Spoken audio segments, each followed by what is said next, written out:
Today I'm reviewing the Good Molecules Discoloration Correcting Repair Serum. And really quick, I just want to say, purchase all these products with my own money. I'm not waste your time sponsoring ads or videos, so if you help support the channel, check out NoBSB.com, check my Patreon community, or click on the links below. Okay, so I don't know why I have not reviewed this one yet. I've reviewed nearly all of the Good Molecules products, except this one kind of just slipped through my view or something. So anyway, okay, so they say target hyperpigmentation, uneven skin tone with discoloration correcting serum from Good Molecules, formulated with an advanced form of tranexamic acid to visibly improve the appearance of dark spots, acne scars, melasma, and sun damage. So, sounds like something right up my alley, and I've got a lot of thoughts on this. This will work very well for a specific group of people, and other people probably not so much. So, okay, my first criteria is packaging. No issues with the packaging at all. I like the fact that they used a dark dropper bottle, dark glass on it. In terms of denatured types of alcohol, it does not contain any of those. And in terms of fragrance, the newest version does not have any fragrance in it, so no issues with that. The manufacturing location for this one is Korea. It's a K-Beauty brand, K-Beauty inspired brand. But I don't necessarily, when I think of K-Beauty, I don't necessarily think of this brand themselves. But anyway. Ease of use, so I recommend applying it morning and evening, a few drops after cleansing and toning, but before oils and moisturizers. They say suitable for daily use. I recommend doing a patch test out of it if you can. Do a patch test, and it's got a really nice serum texture, absorbs pretty quickly. Oh, hang on, get a better dropper. Oh, my dropper is not working very well. Come on. My dropper appears to have lost suction. Yeah, okay. Well, there we go. Okay. My dropper has lost its suction. How sad. Okay. So, serum texture, it smooths over skin pretty easily, absorbs pretty nicely, layers well with other products. Sad dropper. Why wasn't this dropper working anymore? Oh, whatever. Okay. What causes a dropper to lose its... You know what? I have a pump... I wonder if it'll fit on here. Anyway. Okay. So, no issues with ease of use. Pretty easy to use. Sorry about the dropper bottle. It's disappointing. Okay, beneficial ingredients. So, we've got niacinamide, anti-acne, skin brightening, barrier repairing, cell communicating ingredient. Then, which is kind of what they're talking about, brightening. So, and they say the percentage of niacinamide in here is 4%. Then we've got this ingredient, Cetyl Tranexamate Mesylate, which is a tranexamic acid derivative.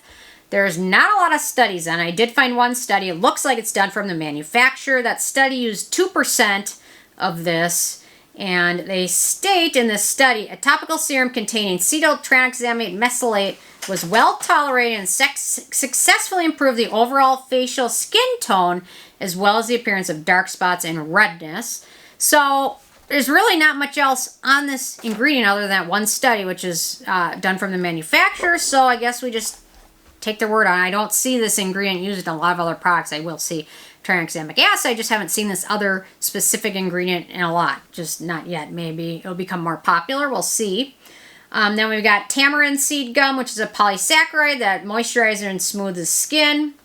And that's about it. So we've got 3 main ingredients in here. It's not the most exciting ingredient list, especially when we talk about brightening the skin. There's so many other brightening ingredients they could have put in here. Kojic acid. I mean, there's just so many other ingredients they could have put in here, but they didn't. They're really, really focusing on this tranexamic acid derivative, which doesn't have a ton of studies behind it. And then they're focusing on niacinamide, which is in everything. So, not a very exciting ingredient list. There's just so many other ingredients they could have put in here to brighten up the skin, but they didn't.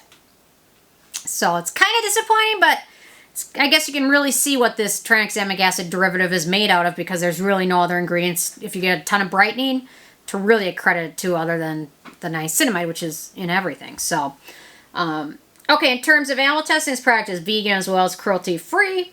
So for performance, it can help with some less stubborn dark spots. At this point, hyperpigmentation is the main reason I got interested in skincare. Hyperpigmentation, melasma, terrible. So it's the main reason I got into skincare. This, in my opinion, would be a nice one to start with. If you haven't used any other brightening products yet, you can see if the niacinamide helps. You can see maybe that tranexamic acid derivative will work great for you. But if you've used a lot of other brightening serums in the past, and I don't necessarily think this is the next one to go to. There's just so many other ones that contain so many other brightening ingredients, especially for different types of pigmentation. So I think if you're new into skincare and you have brightness issues, it's worth a try. If you've used a ton of other things to brighten your skin, I don't necessarily think this is the next one to go to. There's just Regimen Labs has a great one. Strata Skin, their wine serum's wonderful. Vitamin C is a good one. The Topicals Faded is wonderful. There's just so many other great brightening products, whereas I don't necessarily think this one is going to be the next best thing compared to those. But if you're new into it, I think it's worth a try, especially given the price. So in terms of acne-prone skin, we've only got one ingredient of note, and that's cetyl alcohol. So price, so this is the full size 1 ounce, 30 milliliters. It retails for $12, which is, in my opinion, why it's a good one to start out with, because if you don't have terribly stubborn hyperpigmentation, maybe this will take care of all of it before you have to spend more money on some of those more expensive brightening serums, because they can get pretty pricey pretty quickly, especially some of the Peter Thomas Roth one I think is like 80 some dollars. It's wonderful, but it's expensive. In terms of the it factor, again, this one, for me, I didn't really notice any brightening. I didn't notice any, my pigmentation didn't get any worse using it. I just didn't notice any brightening. It's not necessarily even probably this product's fault. I've just used so many other brightening products in the past that have probably done the most they can probably do topically without going the next step, lasers and things like that. So I think if you're new to it, it's worth a try given the price. My results were minimal, but it's still a pretty affordable product and a nice place to start for some people. So with a 10 being a perfect score, I gave it an 8. And I'm not thrilled about my dropper bottle suddenly not working anymore, but whatever. Anyway, interested hearing from you guys, if you guys have had a chance to check this out yet or not, and if you have what your thoughts are. So leave a comment. Love hearing from you guys, and stay tuned for more tomorrow. Thank you so much. Bye, guys.